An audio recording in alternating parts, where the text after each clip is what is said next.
ये सच है, मुझे ऐसा लगता था और ऐसा ही हुआ। जैसे ही मैं घर से भागी, 1.5-2 साल में मैं एक फिल्म स्टार थी, एक ड्रग एडिक्ट थी। मेरी ज़िंदगी में इतने सारे कांड चल रहे थे कि मैं ऐसे लोगों के हाथों में लग चुकी थी कि जहाँ से मुझे शायद मौत ही निकाल सकती थी। ये सब इतना सब डेंजर हो चुका था मेरी लाइफ में जब मैं टीनेजर ही थी। अभी बोर हो गए होंगे ना आप लोग घर पे, उदास भी हो गए होंगे, डिप्रेस्ड भी हो गए होंगे, कई तो रो रहे होंगे। अच्छा है, क्योंकि ये वक्त बुरा नहीं है। बुरे वक्त को कभी बुरा मत समझना। बुरा वक्त एक्चुअली में ओनली अच्छा वक्त होता है।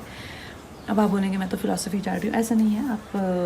आप जानते हैं कि मैं एक मामूली सी, बहुत सारे कलाकार होते हैं, बहुत सारे लोग होते हैं, पर आप वो लोग खुश ये नहीं कह सकते कॉन्फिडेंस से कि मैं खुश हूँ, जो मैं हूँ वो बन के आज इस मुकाम पे खुश हूँ। मैं कॉन्फिडेंस से कह सकती हूँ। एंड ये बहुत बड़ी अचीवमेंट है अपने आप में, किसी भी अवार्ड से, किसी भी पैसे से, किसी भी मुकाम से बहुत बड़ी अचीवमेंट है। और मैं ऐसा कैसे बनी दोस्तों? मैं 15-16 साल की थी जब मैं घर से भाग गई थी।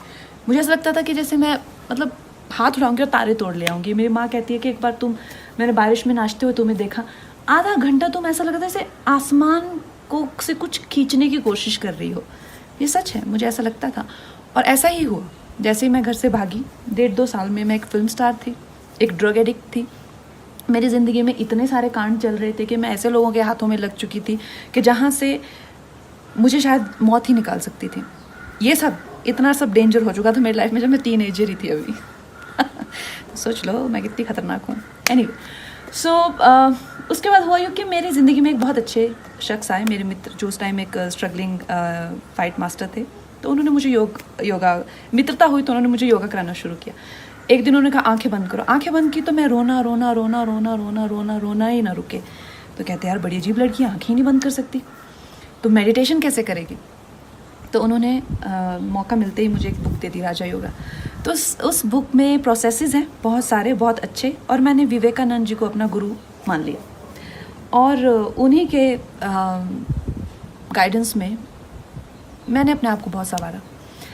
क्योंकि मुझे हमेशा से लगता था कि यार ये हैं एक्शंस मेरे। मैंने कभी किसी को अपनी स्थिति के लिए कभी किसी को नहीं सोचा कि यार ये इनकी करतूत है। तो I think that is why I could work on my self. और अगर वो मुकाम मेरी ज़िंदगी में नहीं आता तो शायद मैं भीड़ में गुम जाती, शायद मैं इतने आगे नहीं आ पाती।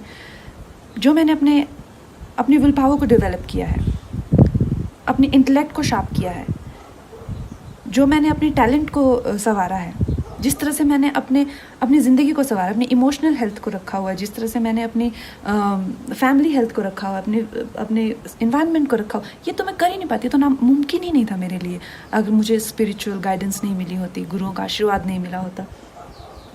तो इस मुकाम की बड़ी अहमियत है। और जो प्रोसेस मैंने किया था, ब्रह्मचर्य का मैंने सहारा लिया था 2-2.5 साल।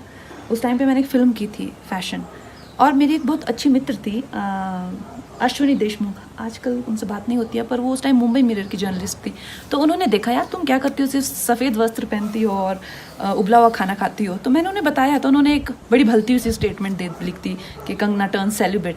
तो ब्रह्मचर्य इज़ नॉट अबाउट सेलिब्रेसी और नॉट जस्ट अबाउट सेलिब्रेसी। ब्रह्मचर्य के बहुत अच्छे प्रोसेसेस होते हैं, और उससे जो है आपकी एनर्जी को अगर आपको बिल्कुल अपने हाथों में लेना हो, अगर आपको अपनी लाइफ की जो गाड़ी की ब्रेक है या क्लच है, सब अपने हाथ में, व्हील अपने हाथ में लेना है, you need to do processes like that. And specially अगर आपके पास ऐसी वॉलेटाइल एनर्जी हो। तो दोस्तों कहने का मतलब ये है कि इस वक्त का फ़ायदा उठाइए। बुरा वक्त ही ओनली अच्छा वक्त। और अब 5वें दिन मेरी और रंगोली की एनर्जी भी थोड़ी लो आती जा रही है। क्या कहती हो रंगू? बहुत लो है आज। तो हम इससे ज़्यादा ज्ञान नहीं बांट सकते। कट।